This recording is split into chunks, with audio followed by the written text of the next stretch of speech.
versículo 1. Vocês se lembram do que eu falei sobre a criação? Por exemplo, que tudo que se fala, se prova.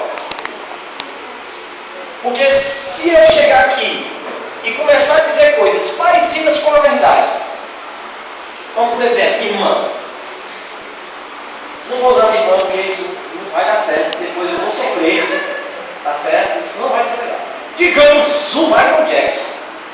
Você achava que o Michael Jackson podia ajudar a sua vida a alguma coisa, agora você não. Michael Jackson. Qual é a coisa do Michael Jackson original? Ele é moreno, ele é negro não. Ele é negro, ele é moreno, né? Vocês que falam. Passa a gravada. Isso aí. Enfim, ele era moreno. Mas quando você olha para ele, você vê branco. Não é isso? Então, se você não souber que um dia ele foi moreno, eu posso chegar para você, se você perguntar qual é o Michael Jackson, ele é branco. E por você não saber, não tem a informação e o conhecimento, eu vou lhe enganar. Me diga uma coisa, o diabo é mentiroso, ele fala a verdade. Glória a Deus. Aleluia. Revelação do Senhor Jesus. Diga de novo, o diabo é mentiroso. É um perdedor. Já está lascado, né? Coitado dele. A André Valada do Sona Paz, eu gostei muito dela. Quando o diabo vier falar sobre o seu futuro, lembre ele do futuro dele. Gostou dessa? É legal, né? Passado. O diabo vier falar do seu futuro, lembre ele do futuro dele. Por que eu falo essas coisas? Porque no Brasil, o que eu usei o exemplo mais não quero?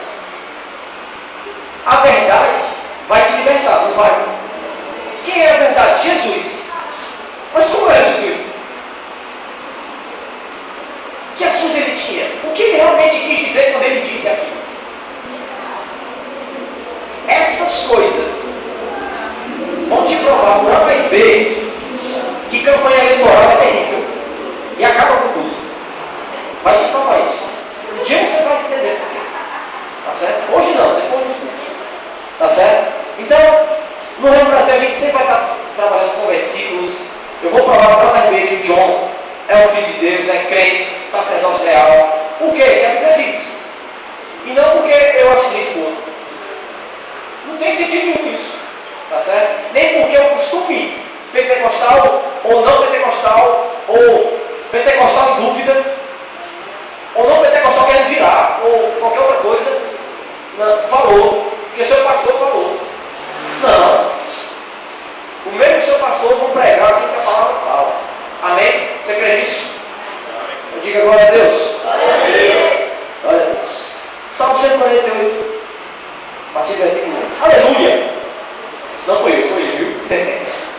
Aleluia. Louvem o Senhor desde os céus.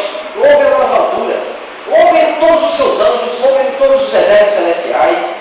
Louvem o sol e lua. Louvem todas as estrelas cintilantes. Louvem os mais altos céus e águas acima do firmamento. Louvem todos eles o nome do Senhor, pois ordenou e eles foram criados. Ele os estabeleceu em seus lugares para todo sempre. Deu-lhes um decreto que jamais mudará. Louvem o Senhor, vocês que estão na terra. Serpentes marinhas em todas as profundezas. Relâmpagos e granizo, nevinas. Misturei neve e neblina. Olha aí, meu irmão. Neve e neblina. Vendavais que cumprem o que ele determina. Todas as montanhas e colinas. Meu irmão, aí ele vai esmiuçando toda a criação. Daqueles seres que falam, daqueles que não falam, daqueles que são e dos que não são. E ele vai mostrando por A mais B que a criação foi feita para louvar e adorar a Deus. Porque se eu digo que o macaco foi feito para louvar a Deus, se você não entender que o louvor é ser aquilo que Deus criou você para ser, então não vai fazer sentido nenhum. Você vai achar que o macaco devia cantar. Ele não vai cantar, né? O máximo que vai conseguir fazer é um papagaio. E é difícil. Acredite, tudo de coração. Coração terrível no papagaio. Delicadíssimo, processo delicadíssimo. Incrível. Agora eu quero que você abra o Salmo 150. 2 capítulos à frente. Aleluia! Esse versículo aqui, esse capítulo na realidade, é fantástico. Tem tudo a ver com esse tema. Qual o tema? Eita, peguei isso. Diga vida de louvor. Vida de louvor. Diga vida de louvor. Vida de louvor. Diga eu terei uma vida de louvor. A quem? a quem? Acaba com tudo, né? Então abre aí, a partir do versículo 1. Aleluia, de novo. Louve a Deus no seu santuário. Louvem a Deus no seu. Eu quero que você leia. Primeiro ele fala onde? Qual foi o primeiro lugar que ele falou? Lembrei disso, santuário. Certo? Louvem no seu firmamento. Louvem pelos seus feitos poderosos. Louvem segundo a imensidão de sua grandeza. Louvem ao som de trombeta. Louvem com a lira e a harpa. Louvem com tamborim e danças. Louvem com instrumentos de corda e com flautas. Louvem com símbolos sonoros. Louvem com símbolos ressonantes. E agora repita comigo. Tudo que tem fogo, louva ao Senhor. Nada quem aqui tem a versão NVI? Ninguém tem essa versão. Eu tenho. Tá certo? Não queria dizer isso. Mas é porque eu baixei, não tinha. Baixei um dia desse. Mas alguém tem alguma versão que diga vida? Vida. Fôlego. Vai que a planta não tem. Mas tudo que tem vida. A natureza é viva. Aleluia. A natureza é viva. Se você plantar uma semente na terra, a terra tem tanta vida que vai fazer aquilo virar uma árvore.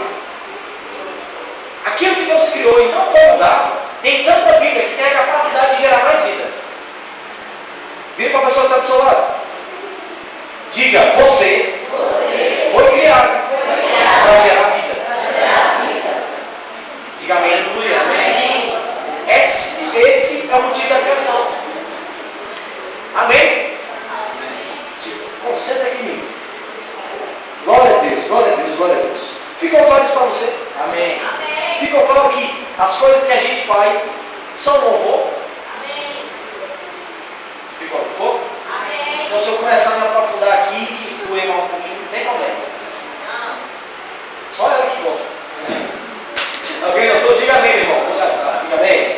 Amém. Glória a Deus. Não vai ficando com sono não. Pelo amor de Deus, você vai perder o filme. Tá certo? Então deixa eu ver aqui. Louvor, aleluia. Devemos ser submissos ao propósito de Deus. Quantos aqui sabem a vontade de Deus para a sua vida? Deixa eu lhe dizer uma coisa. Deixa eu me esclarecer. O que é a vontade de Deus? Leve. Boa. Perfeito. É agradável. Perfeito. Certo. Legal. Mas me diga uma coisa. A gente consegue ver todo e completo quadro daquilo que Deus quer na nossa vida? Então, a boa, agradável e perfeita vontade de Deus, algumas vezes só Deus sabe disso, né? Me diga uma coisa, quando Deus te dá uma direção e você fica em dúvida, você duvidou ou não da boa, agradável e perfeita vontade de Deus? Sim. Quando Deus te dá uma direção, quando às vezes não é Deus falando dentro do seu ouvido, meu filho, fala no outro, fala não sei o quê. Quando Deus é simplesmente como um sussurro no seu ouvido. E Ele fala e você diz, será, Senhor? Sabe qual é o nome disso aí? Incredulidade. Que é a mesma coisa que ausência de fé. Que é a mesma coisa de não ainda entender que a vontade de Deus é boa, agradável. E me diga uma coisa, na boa, agradável e perfeita vontade de Deus, que em outras palavras é estar no reino de Deus. Quem é que sabe o que é o reino de Deus? Ele é paz, ele é amor, ele é alegria. Saiu essas três coisas, está fora. Diga, está fora. Está fora. Diga, estou fora dessa. Povo contigo. Diga de novo, estou fora. Estou fora. Vai para lá, tá? Negócio de dúvida. Vou deixar dúvida em dúvida. Eu quero que você abra em João 4. João 4. Esse capítulo e esse livro de João, muitas vezes a gente lê, muita gente cria várias interpretações. Quem aqui já viu um ministro que ele vai pregar assim? É assim, não é, eu acredito, não sei ninguém que você conhece, mas tem gente que é assim. A Bíblia diz que se deve amar. O que a pessoa quis dizer quando o cara disse que devia amar? Bom, no que o cara falou, significa que você deveria amar, e o cara começa a ir lá no outro extremo, no outro horizonte, no outro, não sei. Deixa eu lhe dizer uma coisa. Pegue a palavra, e quando você for estudar ela, quando você ler um versículo dela, um capítulo, qualquer coisa assim, aprenda a entender exatamente o que ela falou. E não a querer ficar achando coisa que ela não disse. E eu não estou falando de procurar significado de palavras. Eu estou falando de começar a dizer que Deus quis dizer uma coisa quando Ele não disse que queria dizer aquilo. Não porque Deus fez isso, é porque Deus queria mostrar para ele. Se a Bíblia não disser isso, não viaja a promessa. Fala o que a palavra falou, repita o que ela disse. Porque isso é verdade, isso é certeza. E nisso não vai encontrar contradição entre você e o seu irmão. Quando a gente começar a pegar a palavra e estudar ela da forma que ela é. Amém? Você sabia que para você ter uma vida de louvor você precisa falar certo? Mas já eu chego nesse ponto aí. Então vamos lá. João capítulo 4. Diga aleluia. Aleluia. Diga com mais força. Aleluia. Agora, vai. Aleluia. Isso. Eita, passou me arrebenta aqui agora. Não. Oh, glória. Capítulo 1. Os fariseus ouviram falar que Jesus estava fazendo e batizando mais discípulos do que João. Embora não fosse Jesus quem batizasse, mas os seus discípulos. Quando o Senhor ficou sabendo disso, saiu da Judeia e voltou uma vez mais a Galileia. Era necessário passar por Samaria. Diga aí. Era necessário passar por Samaria. Certo. Assim chegou a uma cidade de Samaria, chamada Sicar, perto das terras de Jacó, que dera ao seu filho José. Havia ali o poço de Jacó. Jesus, cansado da viagem, sentou-se à beira do poço. Isto se deu por volta do meio-dia. Eu não sei se você sabe, não sei se já testou, vai ficar no meio-dia, o bicho pega, o sol. Isso aqui era na Judeia. A Judeia é normal, que seja 40 graus, a temperatura normal. Então, eles estavam aos 40 graus, debaixo do sol. Certo? Continue. Eu quero me explicar bem direitinho que não existe desculpa para fazer a vontade de Deus. Só que às vezes a gente só pensa nisso, só calcula isso para atitudes ou decisões muito drásticas. Se eu vou agora me mudar para Tailândia, para Tóquio, fazer trabalho missionário lá. Aí pensa que para isso precisa de uma direção, uma coisa específica. Não. Diga assim, Deus vai me guiar todo o tempo. Em todo o tempo. Isso. Não sei se você prestou atenção. Jesus estava indo para um lugar, mas teve a direção de voltar mais uma vez para a Galileia. Chegando na Galileia, ele notou que era necessário passar por Samaria. Só que Samaria, se você não sabe, não se dava bem com os judeus. Então, deixa eu lhe dizer uma coisa. Jesus teve uma direção fora do normal, que era uma coisa que não era natural, não havia sentido.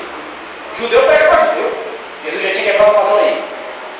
E outra coisa, era uma quebra de regras humanas. Era uma quebra de raciocínios lógicos. Amém?